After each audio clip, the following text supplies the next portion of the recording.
Le Real Madrid a fait une énorme erreur avec Mbappé. 3 a analysé l'arrivée de Mbappé au Real Madrid sur Talksport. Il s'est montré très critique à l'égard du Français et du club.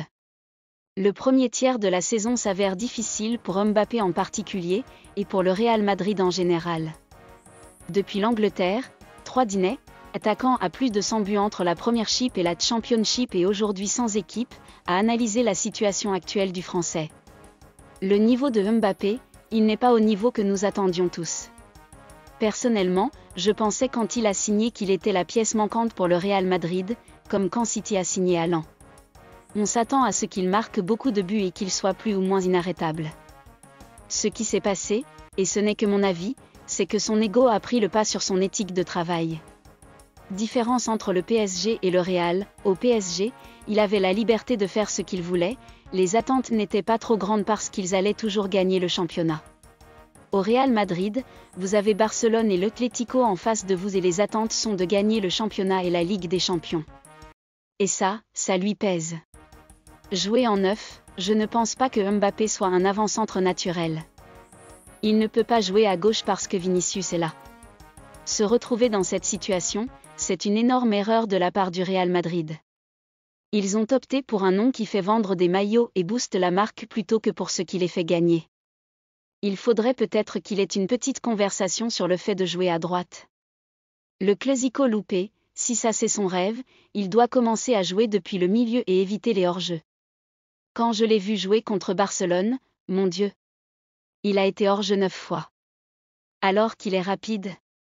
Ça m'énerve quand les gars rapides comme ça sont si anxieux dans leur course. Rodrigo au PSG, Al-Khelaifi propose un échange XXL. Changer le visage offensif d'un PSG qui n'arrive plus à gagner en Europe, Nasser Al-Khelaifi y pense. Notamment en voyant Rodrigo cirer le banc au Real Madrid.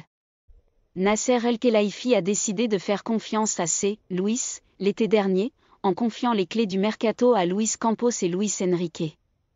Ces deux derniers ont pris les décisions d'un commun accord, et ne peuvent s'en prendre qu'à eux-mêmes si la sauce ne prend pas cette saison.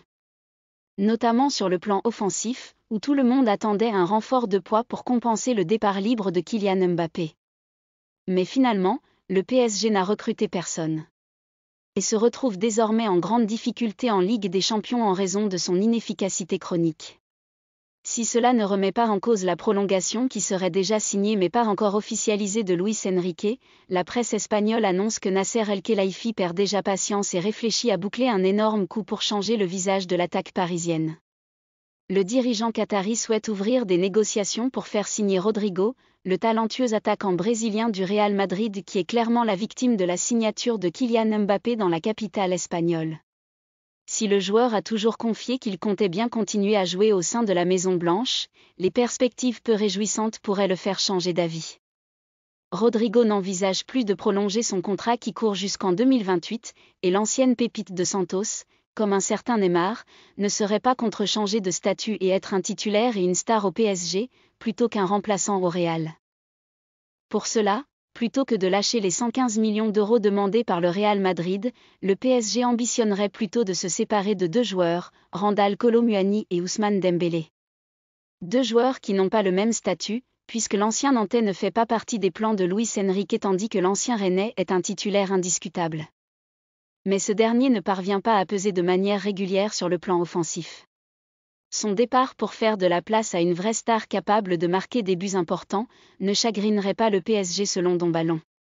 Ces deux joueurs feraient ainsi baisser l'addition, et permettraient de faire venir à moindre coût un Rodrigo capable de faire franchir un cap aux Parisiens dans les matchs européens. Ça commence à chauffer pour les Français du Real Madrid. Le clan français du Real Madrid est de plus en plus critiqué par les supporters merengues et par la presse espagnole. Le Real Madrid vit des premiers mois de saison sous turbulence.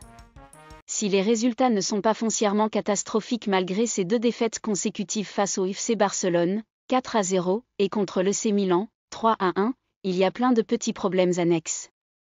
Entre blessures importantes de joueurs clés, début compliqué de Mbappé, affaire du Ballon d'Or et bien d'autres, les merengues ne vivent pas un début d'exercice 2024-2025 vraiment serein.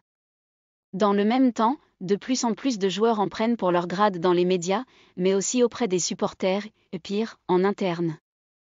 Et comme l'indique Sport, les Français de l'équipe font partie des joueurs les plus pointés du doigt à Madrid. L'armée française sous suspicion, titre le journal Ibérique, en référence aux prestations plutôt mitigées, voire médiocres des tricolores de l'effectif méringué.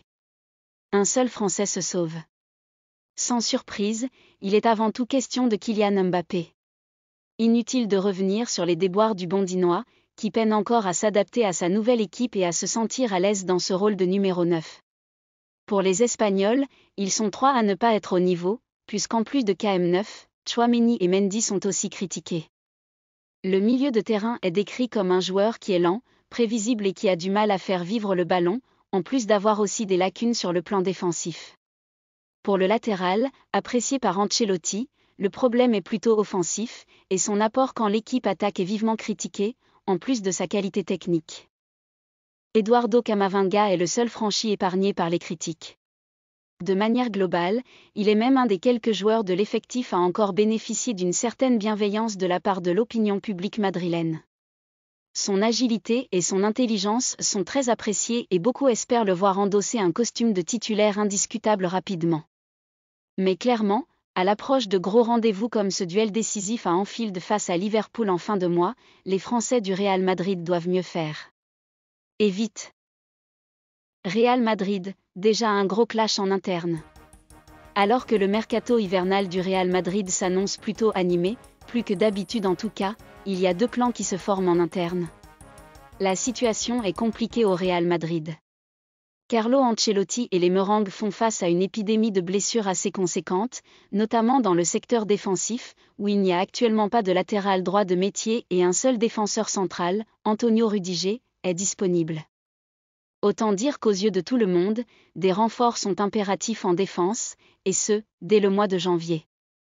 Un marché hivernal pendant lequel les Merengues sont généralement assez calmes d'habitude. De nombreux noms sont déjà sortis dans la presse espagnole, avec Aymeric Laporte, Al Nassr, Castello Luqueba, RB Leipzig et Jonathan Tah, Bayer Leverkusen, comme principales options pour la charnière, alors que Trent Alexander-Arnold est la cible prioritaire pour le côté droit de la défense. Pérez climatise tout le monde. Mais voilà que Relevo nous apprend une grosse information. En interne, tout le monde n'est pas sur la même longueur d'onde pour ce mercato hivernal. Le média indique ainsi que Carlo Ancelotti et José Ángel Sánchez, directeur général et bras droit de Florentino Pérez, veulent voir de nouveaux joueurs débarquer en janvier. Mais le président lui n'est pas spécialement chaud pour que le Real Madrid recrute cet hiver. Clairement, ça clash entre les têtes pensantes de la Casablanca. Le patron du club de la capitale espagnole n'est pas convaincu du besoin de recruter, et pense aussi au côté financier, avec des joueurs qui risquent d'être assez chers. Aymeric Laporte est cité en exemple de joueur qui coûterait un certain pécule aux Merengues s'il décide de passer à l'attaque en janvier. Il préfère attendre le mercato estival pour faire venir de nouveaux joueurs, et il est même prêt à investir de façon conséquente en été. Il est donc très probable que Carlo Ancelotti et les supporters madrilènes soient déçus en janvier.